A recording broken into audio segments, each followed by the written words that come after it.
Mayong gabi sa atong tanan, ay kaning lugar na murag tanan sa ato dili taganahan.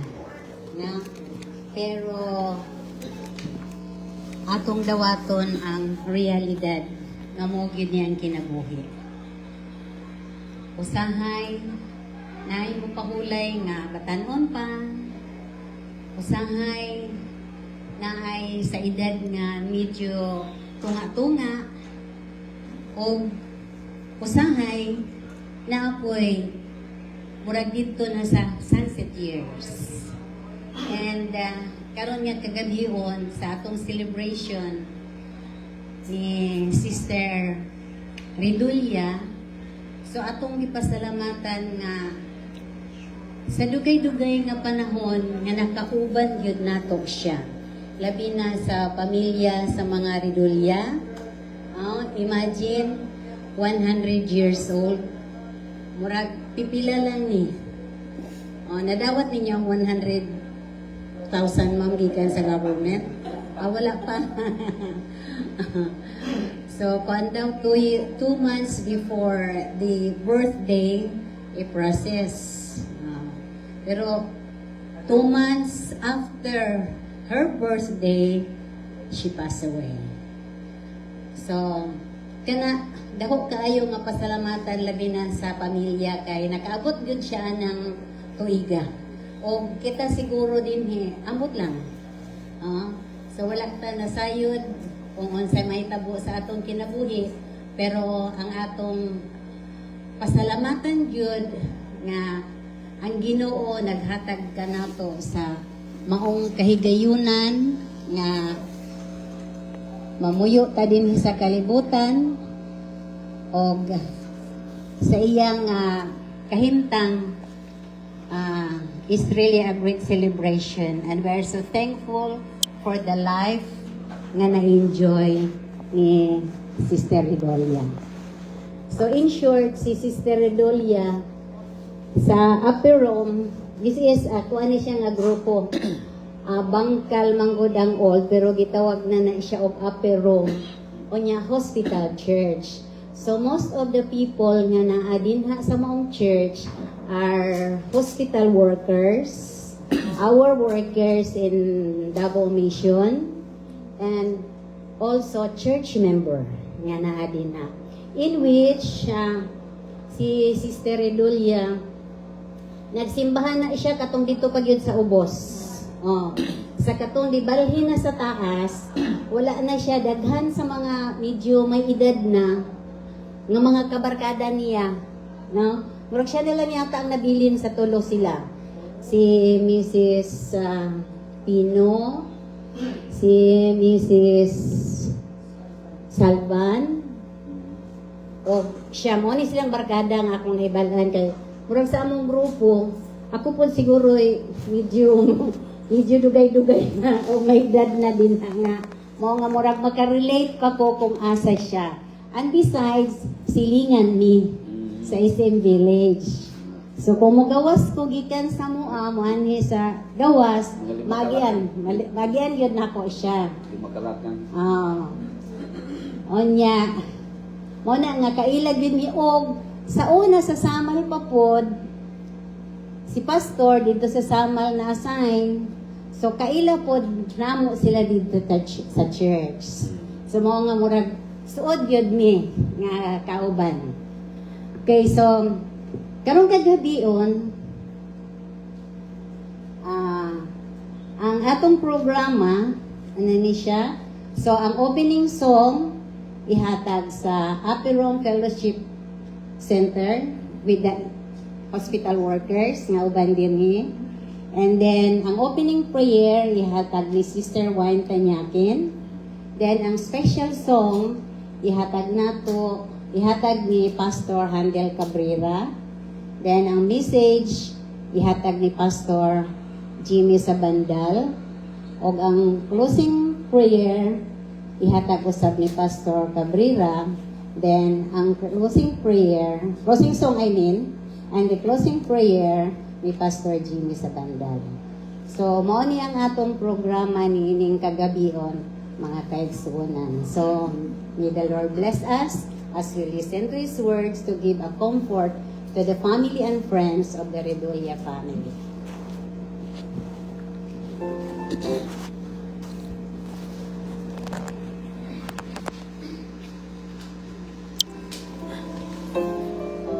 Ako guys niya.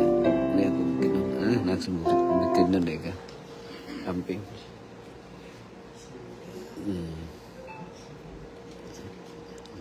Oh, bit-bit ah. Para kusog.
Dalay ko ang gamhanan ng Diyos, kaya kasama kayo ng hitong patol sa dabion.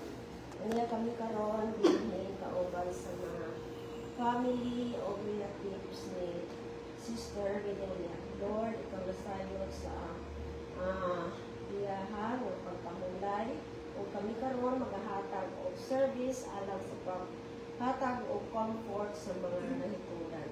Kami naghangyo na ikaw unta magkauban ka namo samtang kami magpaminaw sa mensahe nga o ni Pastor sa bandal. Na unta ini nga mga pulong Ginoo makahatag ka namo hope nga in spite of the storms that are within us o among nakagamtaman, unta nga ikaw magka-comfort ka namo. Salamat Salamat Ginoo sa imong mga panalangin. Salamat sa pagtubag sa among mga pag-ampo. Kining tanan ang ituyan sa ngalan ni Jesus na among manunungwas. Amen.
Salamat.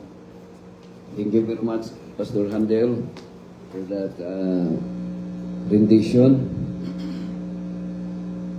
Despite of the situation sa inyong hinigugma atong igsoon, Malaysia, ako mo great sa inyo ha sa ka mayong gabi. O nailing gabi na mga igsoon, actually, dunay usa ka famous kayo nga statement gani kamong taga Davao del Sur makita ninyo sa mga tarpaulin nga di kwanto di kagas ingon siya nga I pass through this world but once, if therefore there will be any kindness that I can do or any good thing that I can show, let me do it now. Let me not defer or neglect it, for I shall not pass this way again. So actually kining atong kinabuhi sa kalibutan mga igsoon, lumalabay ra gyud, no? Unya ang atong kinabuhi walay siguro apan ang kamatayon sigurado. Ang medyo ingno nato nga medyo dili nato angay ka kumpiyansaan kay ang kamatayon walay seniority. No, kay kung makahibalo lang ta nga ang mamatay kanang tag 100 ang edad, katong mga batan-on pa pwede ra gyud nga bisan unsay gusto nga himuon, no, Brother Clifford. Pero dapat ni pamalandungan ngayon ani mga kaigsunan. Now, dili nato ingno nato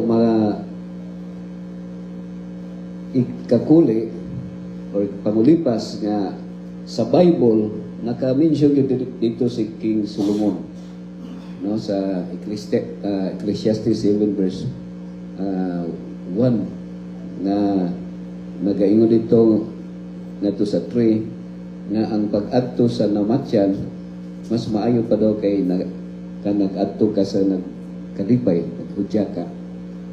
Now, ang atong kinabuhi sa kalibutan, natay tulo ka mga dagkong appointment o gitawag na sa ako ang version nga KBL, dili itong kang Marcos nga kilusang bagong lipunan.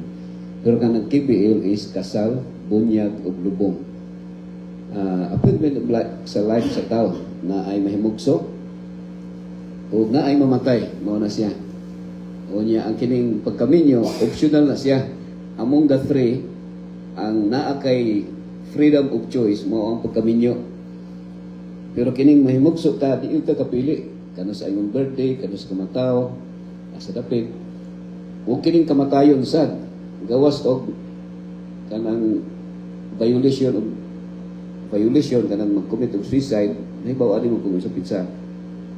Mahibawaan sa isa ka tao. Pero kining tulo ka appointment, katulad yung marriage ang dunay choice na pwede mag-asawa, pwede dili. Now, dinhi sa Bible na ay it so happen nga kining word nga Bible, kung sa gani spelling ma'am siya sa Bible ma'am siya, B-I-B-L-E. Nga kung butangan na itong acronym is Basic Instructions Before Leaving Earth. So mao ni siya ang ngayon di ay nato nga pamalandungan. Sa atong pagkinabuhi sa kalibutan, walay lain nga manual nga unsaon nato pagkinabuhi ug asa ta padulong kung mamatay ta. So naa diri sa Bible. So that's why my commitment to the Lord nga every time nga mamata ko pagkabundag, ako nang giampo sa Ginoo nga Ginoo, sa di pa muundang akong ginhawa, kung naa may panahon nga makaistorya ko mga tao, bisag isa lang ang makahibalo ang masabtan gyud nila kung what is your will, kanang itawag unsa ang imuhang pagbuot, unsa ang imong gusto. Ana man akong permigyan po. Muhutan ako sa inyo ha, kini bang ulan pagbuot ba sa Ginoo, yes or no? Muhutan ako sa inyo ron. Ikaw ang Sir Clifford, Mama Rilo. Ang ulan ba pagbuot ba sa Ginoo, yes or no? Sa yes or no sa answer. Ha? Dire, sa yes or no sa answer.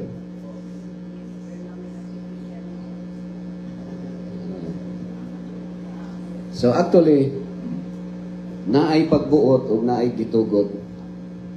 So actually, ang ulan, dili siya will of God. Dili siya will of God. That is only the result of sin. Ano siya? So naasay good and evil. Kay pila sa inyo ha, magbagulbul kung ulan. Actually, the will of God is absolute good. No mixture of evil. So sahay, wala nato na masabti because wala na ito ma-identified ang distinction between the will of God o permitted by God. So there are things nga permitted by God, kanang mga people's intelligence ang tawag, anak, kanang i-permit sa Ginoo pero dili pagbuot sa Ginoo. Ano na siya mga igsoon. Now, ang ako lang i-quick lang muna ako mga igsoon.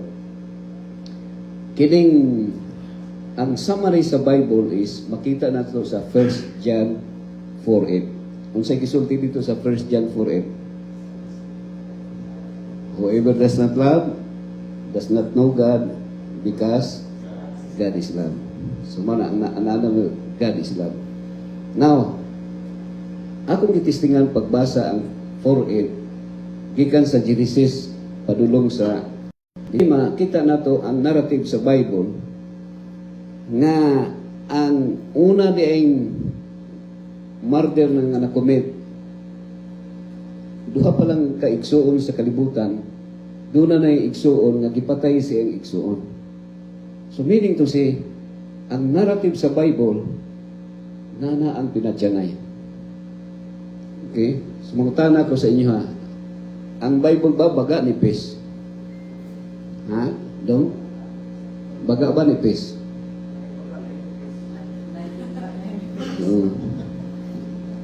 Pero sa inyo, sa kuan na magpili lang kag sa baga o ni Pes, asa may kuan Ma'am Wines. Ang Bible ba baga ni Pes? Actually, mas baga pa kung naong. Pero tiro ganang ni Pes sa mga igsoon. Gamay ra kayo. Pila sa inyo hang naghimog diary. Nga mas gamay ra ning Bible kontra sa diary, sa narrative sa inyong story sa kinabuhi. Di concise lang yun siya. Gani na ay book dito nga The Chronicles of the King of Judah. So ang mga story nila ni King Solomon, ni King David, King Hezekiah, another book to siya. Wala diri sa Bible. I-concise lang yun yung Bible mga igsoon. Meaning to say, ang nakabaga sa Bible is narrative sa nagtuman sa sugo sa Ginoo o nagsupak sa sugo sa Ginoo. Asa may dagan ang nagtuman o nagsupak? Yes, because people, the entire world is in rebellion against God. Niining kalibutan at duhar gyud ang atong pilian usara itong sundon, si Jesus o si Satan. Karon, kinsa man ang atong sundon, si Kristo or si Satan? Di ba si Kristo? Unsa may tawag sa tawo nga nagsunod ni Kristo? Christian. So kung unsay gisugo ni Kristo, dapat sundo nato para mahimo tang Christian. Pero kung di nato sundon ang gisugo ni Kristo, unsa may tawag nato? Ha? Kung sa Bisaya pa, yawan o no? Yawan o. Kung sa English, Satanian. Mana mayin ko, maying gabi Satanian. Maying gabi Satanan. Pero ba nga kaigsuran mo, ano eh? Kung atong i-analyze pag-ayo, wala gayon nakatuman sa tuan ni Kristo. Kay laliman ka nga niingon si Kristo nga kung magpakaon mo o maghimo mo bangkiti, ayaw ninyo imbitara ang inyong suod na higala, ang inyong igsoon, ang inyong mga amigo, kay tingalig makabalos ra na siya sa inyo ha. Kung kamo maghimog magbakaon mo, imbitara ninyo itong mga pungkol, mga bakol, mga buta, mga piang, mga badya, walay labot at haraso. Ang kanang mga tao nga di kabalo sa inyo ha, nga naman. Because the Lord will pay you in the resurrection of the righteous. Pero ang pangutana, ato ba kaning gisunod? Wala. Dili man literal. Pag ingon ni Kristo nga labayong kag bato balsan og pan. Pero dili man na siya literal. Ang meaning ana nga kung dauton ka balsi o maayo. Pero pila sa inyo nga muadto sa abogado, pila sa inyo nga muadto sa libor, pila sa inyo nga magpalaban og parinti nga sundalo kay ipapatay ninyo tong nagdadaog sa inyo. So wala no, murag maingon ta nga ang mind nato dili mind ni Jesus. Mao nang niingon si San Pablo sa Philippians 2 verse 5, let the mind of Christ be in you. The attitude, the behavior, and the character of Jesus Christ. Unsa may character ni Jesus Christ kanang di pa ta mamatay? Di man gyud nato perfect no ang character ni Jesus. Pero sultihan mo nako ang character ni Jesus nga ma-transform sa ato sa di pa ta mamatay kanang yung pagpasaylo. Pagpasaylo. Ano man? Kay gibili na ni Jesus nga niingon siya nga kung magampo mo ingnan niyo amahan namo anak ka sa mga langit pagdaygon imong ngalan umabot ka namo imong gingharian matuman ang imong pagbuot dinhi sa yuta maingon sa langit. O unsa ganito? Pasaylo ami sa among mga utang. Ingon nga kami magkapasaylo sa nakautang kanamo. Kaya ang sala day utang no. So karon mao ni ang agreement sa Ginoo sa di pa ta mo undang og ginhawa wala man siya nag-ingon nga o sige kinahanglan nga di na mo mukaog karning baboy ha para maluwas mo kinahanglan di na mo mukaon og dinuguan or di na mo magsikarilyo di na mo mga big di na mo mangawat para maluwas. Actually ang giingon ra gyud sa Ginoo is pasaylo kami sa among mga sala, ingon nga makapasaylo kami sa nakasala namo. Meaning to say, ang tao, bisag unsa niya kadautan, kung siya maghinulsog sa iyang mga sala, and there is only one agreement, nga pasayloon ang tao kung makapasaylo siya sa nakasala sa iya. Kaya kung moingon ang Ginoo nga, ang mga Sabadista reloson, perting lingaw sa langit, ano man, kay dako maging langit niya, gamay ra mga Sabadista. Or mga unsa tong mga buutan asa bay daghan buutan or dautan actually kita tanan dautan ta sa Romans 3 verse 10 there is no righteous no one does good no one understand God so dautan ta tanan mga kaigsunan now mao ni siya mao nang sabit sa Genesis 4:8 ang unang igsuon nga nakapatay og igsuon si Cain. Mo na nakita kining mind na to nanatay kita kainig. Kainig ng tawag no? Kain. Kananan. Going to the land of promise, the land of Kananan. Actually, ang tao, ang atong desire naatay gitawag nga sama sa pagka kinaiyan ni Cain. Mutana ko siya dong. Asa man ta naliwat sa duha kang Cain o kay Abel? Di kita makaingon nga naliwatan ni Abel, kaya gipatay na naya si Abel. Naa kita kang Cain tanan, mga igsoon. Mga naigingon nga kung wala si Kristo sa atong kinabuhi, mga igsoon, impas kita. Unsa nang impas? Acronym mga kaigsoon, butangan ako acronym, influence with money, pride, anger, and selfishness. Naagi na sa tuang mga igsoon. Impas na tanan kung wala si Kristo. Ako isulti sa inyo mga kaigsunan, sa kuha mo ng utana, diri sa Pilipinas, ang atong kamatyan kasagaran sa mga Pilipino, high blood, cancer, ulcer, sa diabetes, mo ni kamatyan na to. Pilay population sa Pilipino? 120 million ang population. Pero ako isulti sa inyo mga kaigsunan, sa kuha mo ng utana sa kuha, nakita man ni ani ditugunan sa Ginoo ang mga propeta nga nagsulat sa Bible, mga Israelita. Pero pila population nila nga dugay naman sila, ancient people man sila. 9 million. Nga naman, kay pirmi sila patyon. Nga nga gusto sila patyon ni Satanas? Because ang Jewish is the depository of the divine law of God, the 10 commandments. Sila ang gisulatan, sila ang gibutangan sa God's principle nga maong 10 commandments, mga kaigsunan. Manang gusto sila ikamatay at gusto lang patyon. Panahon pa ni sa 70 AD nga dunay the siege of Jerusalem, panahon ni sa Roman, and then panahon na po ni King Nebuchadnezzar sa katong pag-capture sa exile to Babylon, and then panahon sa Holocaust. Panahon sa Holocaust, nagkatag sila tanan. And then karon naigera sa Iran, pero murag ang nitira na ang kuanong kuno ang Israel o gitabangan sa USA. Now, matingala pa bata nga na ay gira? Dili ta matingala. Nga naman, kaya naa sa Genesis chapter 4, verse 8, mga igsuon na sila mga kaigsunan. Kanang Iran mo man lugar ni lugar man na ni Abraham nga lolo ni Jacob. So mo na si mga kaigsunan. Kita diri sa Philippines, mo travel kag mga lagyo kay Lebanon o Syria. Ang Jordan 50 kilometers o 100 kilometers lang mo nang ancient kingdom of Moab, manang Moab sa una mga kaigsunan. Nag-abroad ang sila si Naomi, ang iyang mga anak nga si Malon o si Chilon na Minyo o Moabite, nga si Ruth o si Orpa. Ang ilang pag-abroad mga kaigsunan, mga around 50 to 100 kilometers lang ang distance. Baktas na sila.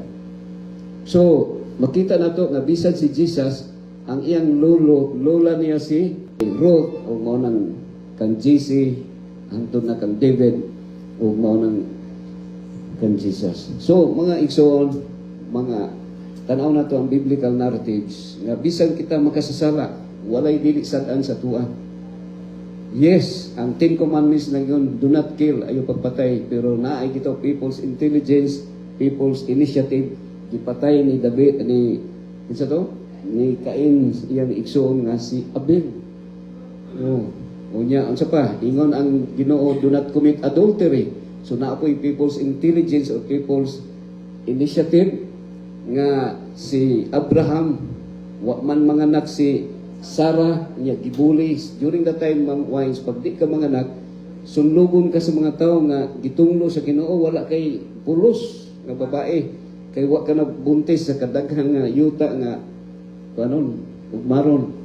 So ang gihimo ni Sarah sa ilahang culture, kung wala kay anak, mangita kag babae para ihatag sa imong bana.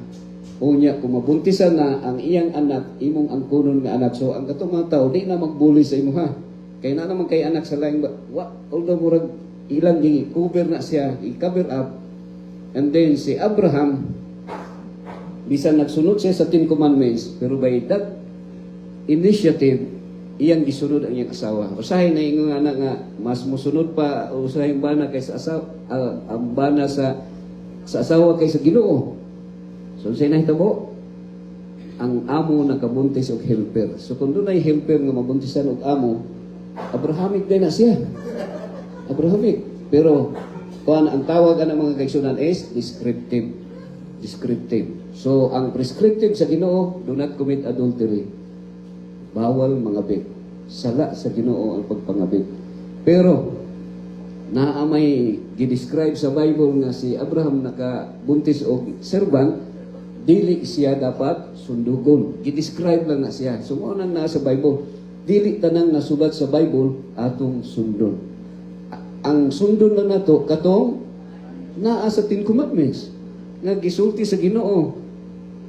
Katong naa sa 10 commandments nga gisulti sa Ginoo nga dili nato buhaton. Pero kung wa ta magbasa 10 commandments, ang atong kinaiya mo na kina-practice na nato na.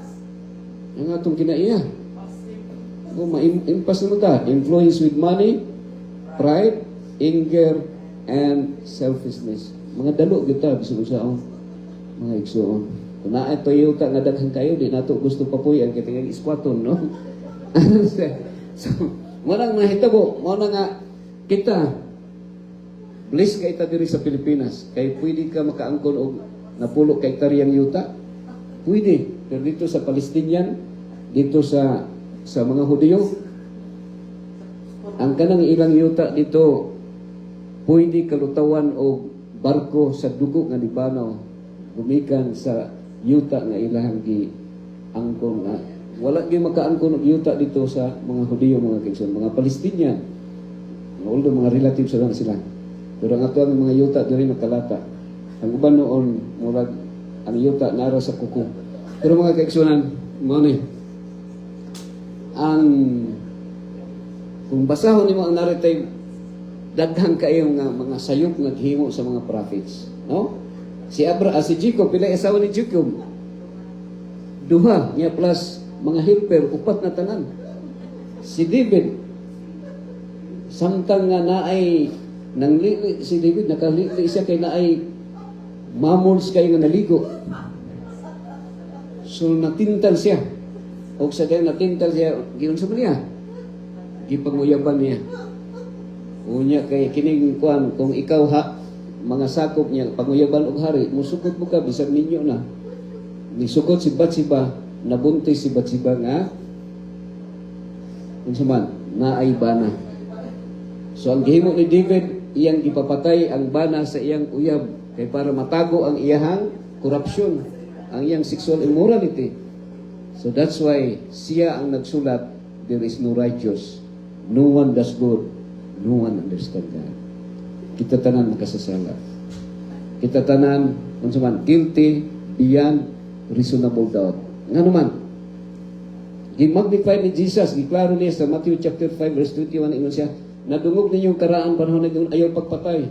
Pero sultihan mo na ako, bisag mo ingong ka sa imong igsoon nga tunto, kuanggod, buang, nakapatay na ka. Pila sa inyo ang libakiro. Pila sa tuan ang libakiro.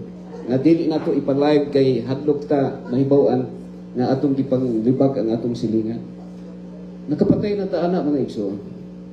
Unsa ingon ni Jesus sa verse 27, nadungog ninyong karaan panahon naging ayaw pagpanapaw, tapilay asawa nila sa unang panahon. Gamay ra ang 5, si David 8.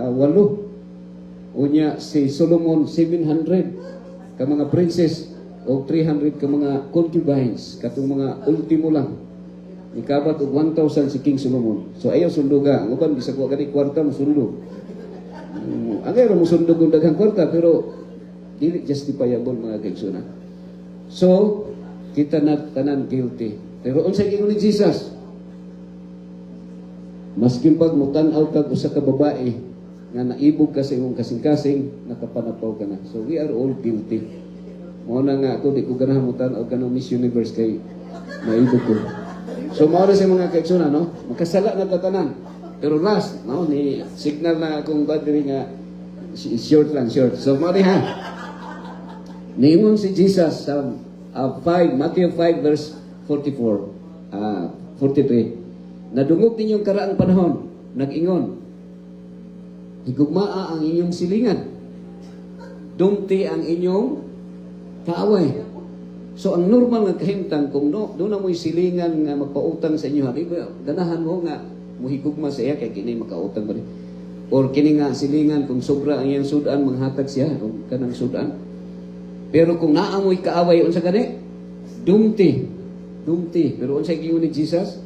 Pero sultihan mo na ko, higugmaa ang inyong kaaway. Iampo sila nga, nagpasipala kaninyo, o panalangini sila nga, nagtunglo kanyo. Pila ka sa tuang nga nakahimo ni anak. Tingali kung maingon nga labayog bato balsa na Granada diretso.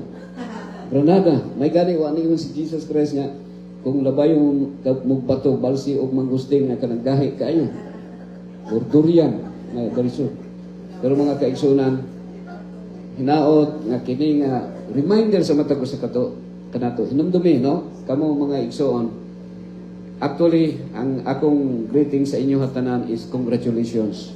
Na si Nanay Anisha, Ma'am Anisha, nakaampo pa ko aning kaduha. Pero mayroon ganing ampo na ko kaila. Anista man ang libutan dito kay gamay ron ni diferensya.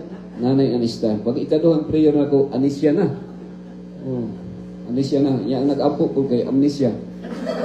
Ano prayer. So, pag abot na mo ni ko, ang kinsa to, si, nagbantay si, ikaw to ulit, ang sa'yo ngalan ni mo ganit, gimot ko ulit. Abel Maday. Ano na ko? Well, sa totoo So, at least, mga kaigsoon, katapusan nga versikulo giingon dito sa Philippians 1:21. For to live is Christ, to die is gain. Mga kaigsoon. So, ngano, congratulations. Kamu karon nga naginhawa pa, ako karon nga naginhawa pa. Kung baliktar kung sa ining sa buhi gani. Live. Oh. Kung baliktar ng live unsa gani? Evil. Kamu karon naginhawa, ako karon evil. Kinsa man ang good? Only ang buotan ra gyud karon si Nanay Anisha kay straight na gyud na iyang heart.